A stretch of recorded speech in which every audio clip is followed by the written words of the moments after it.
মন্ত্ৰী চন্দ্ৰমোহন পাটোৱাৰীক ভূয়সী প্ৰশংসা টিহু সমষ্টিৰ অন্তৰ্গত ফুলগুৰি বাৰগোপাল থানৰ অঞ্চলবাসীৰ ৰাইজৰ দাবী চৰকাৰ আহে চৰকাৰ যায়। মাজতে বিৰোধী মন্ত্ৰী নীলমণি সেন ডেকাও আহিল, কিন্তু আমাৰ এই ফুলগুৰি বাৰগোপাল থানত যোৱা শনিৰোড পানীগাঁও চকৰ পৰা নলবাৰী কৈঠালকুছি সংযোগী পথলৈকে অহা PWD মাজভাগৰ পৰা অহা পশ্চিম দিশে থকা ফুলগুৰি বাৰগোপাল থানলৈকে সংযোগী এই দলংখন পূৰ্বতে বাঁহেৰে নিৰ্মিত হৈ আছিল, কিন্তু ৰাইজৰ এই দীৰ্ঘদিনীয়া দাবী আছিল যে চৰকাৰৰ ওচৰত দলংখন পকীকৰণ লাগে। প্ৰায় সম্পূৰ্ণ হোৱাৰ দিশে আগবাঢ়িছে এই দলংখন, আৰু এই দীৰ্ঘদিনীয়া সমস্যাৰ পৰা দূৰ হোৱাৰ বাবে মন্ত্ৰী চন্দ্ৰমোহন পাটোৱাৰীক প্ৰশংসাৰে উপচাই পেলাইছে সাধাৰণ ৰাইজে। চাৱা হওক আমাৰ এই বিশেষ প্ৰতিবেদন। পাটোৱাৰী ছাৰক আমি এই চেগতে বহুত বহুত ধন্যবাদ দিছোঁ। আমি 100 বছৰৰ মূৰত আমি এখন পাকি দলং পাইছোঁ, তাৰে কাৰণে আমি বহুত বহুত ধন্যবাদ জ্ঞাপন কৰিছোঁ ছাৰক। নীলমণিয়েও আমাৰ চৰকাৰ কৰিছিল, কৰাৰ পাছতো আমাক বহুত আশা দিছিল, কিন্তু তেখেতে আকৌ দিব নোৱাৰিলে। চন্দ্ৰ পাটোৱাৰীয়ে আমাক বহুত বহুত ৰাইজৰ আশীৰ্বাদ হিচাপে দলংখন পঠাইছে। গতিকে দলংখন আগৰ পৰা আমি বহুত ক'লোঁ, কোৱাৰ পাছত টাউন হয়তো মন কাণ নকৰাত আমি পাটোৱাৰী ছাৰক ক'লোঁ এটা আহাত তেতিয়া তেখেতে দলংখন আমাৰ থানখনৰ কাৰণে বাৰগোপাল থানখনৰ কাৰণে সেইখিনি আপোনাক সুবিধা কৰি দিলে। আজি আমাৰ নলবাৰী জিলাৰ এখন ঐতিহ্যমণ্ডিত থান ফুলগুৰি ৰাজহুৱা শ্ৰী বাৰগোপাল থান।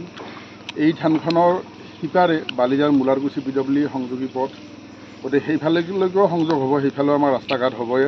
আৰু এইফালে আমাৰ যিটো মানৰ আলি বুলি কয়, আমাৰ হাফুৰ খাৰজাৰা PWDৰ পৰা যিটো আমাৰ মানৰ আলি ফুলগুৰিৰ কালপৰা চুবুৰী হৈ আহি এনেকৈ ফুলগুৰি বাৰগোপাল থানলৈকে যিটো সংযোগ, এই সংযোগী পথটো আমাৰ সন্মানীয় পাটোৱাৰী ছাৰে এইটো পকীকৰণৰ ব্যৱস্থা কৰিছে। ইতিমধ্যে কাম চলি আছে, WBM হৈ গৈছে, অচিৰে তাত ব্লক পিটচিং হ'ব। এই যিখন আপোনালোকৰ দলং দেখা পাইছে ৱৰ্ল্ড বেংকৰ অধীনত, গতিকে ৱৰ্ল্ড বেংকৰ পৰা এইখন দলঙো আমাৰ সন্মানীয় পাটোৱাৰী ছাৰে আমাৰ যেতিয়া আমাৰ ইয়াত থানত প্ৰতি বছৰে তেওঁ উৎসৱত আহিলে আমাৰ ৰাইজে কয়, গতিকে তেওঁ সেনেকৈ সময় সুযোগ পোৱা নাছিলে, গতিকে এইবাৰ সুযোগ পাই তেওঁ এইটো ৱৰ্ল্ড বেংকৰ মাধ্যমেৰে এই দলংখন ইয়াতে আমাক চেংচন কৰি দিছে। গতিকে তেখেতলৈকে আমি এই ফুলগুৰি মোলাৰকুছি বৃহত্তৰ বালিজাৰ খাৰৈখা এই অঞ্চলৰ সমূহ ৰাইজৰ হকে তেখেতকো এই কামটো কৰি দিয়াৰ বাবে আমি ধন্যবাদ দিছোঁ। তেখেতৰ হাত আকৌ শক্তিশালী হওক, আৰু আমাৰ এই ৰাইজ আমাৰ বহুত সুখী এইখিনিক লৈ, কাৰণ কিয় ইয়াতে ফুলগুৰি যান, এইটো ইয়াত যিটো তলত এই জলপ্ৰপাত হৈ আছে এইটো ফুলগুৰি যান। বাৰিষা ফেনে ফটকাৰে মানে ইয়াতে মানে মানে মানে ওফন্দি উঠে, গতিকে যাতায়াতৰ অসুবিধা। আজি ভালো কেইবছৰ ধৰি পাটোৱাৰী ছাৰে তেখেতৰ নিজৰ পকেটত নিজৰ গাঁঠি ধনেৰে ইয়াত এখন মানে আমাৰ এনেকৈ তেওঁ যেতিয়া অপজিশ্যনত আছিল তেতিয়াও ইয়াত এনেখন বাঁহৰ এখন সাঁকো এখন দলং, আমাৰ যিটো গাঁৱৰ ভাষাত জেজলা বুলি কয়, জেজলা বুই দি পেলাই এনেকৈ থানলৈকে ভক্তসকলক অহা যোৱাৰ সুবিধা কৰি দি আছিলে। এইবাৰ সুবিধা পাই তেওঁ মানে একদম সুন্দৰকৈ পাৰ্মানেণ্ট এটা ব্যৱস্থা কৰিছে, তাৰ কাৰণে আমি ধন্যবাদ দিছোঁ। আৰু এই অঞ্চলৰে নহয় অকল, আমাৰ এতিয়া 40 নম্বৰ টিহু বিধানসভা সমষ্টিত ধৰ্মপুৰ সমষ্টিৰ আটাইবোৰ দলং, আজি বুঢ়াদিয়া নৈৰ ওপৰত থকা আটাইকেইখন দলং, আজি ফুলগুৰি জানৰ ওপৰত থকা আটাইকেইখন দলং, ইয়াৰ সমীপত আৰু আকৌ এখন আছে বালিজাৰলৈকে সংযোগ আমাৰ শনিৰত পানীগাঁও চকৰ পৰা, সেই দলংখনৰ চেংচন হৈছে। গতিকে তেখেতক বহুত বহুত আমাৰ ৰাইজে ধন্যবাদ দিছে, ৰাইজ কৃতজ্ঞ, আৰু তেখেতৰ ৰাজনৈতিক জীৱন আমাৰ যাতে আৰু দীঘলীয়া হয় তাৰ বাবে আমি এই মুহূৰ্তত আমি আজি পবিত্ৰ দিনটোত আমি কামনা কৰিছোঁ।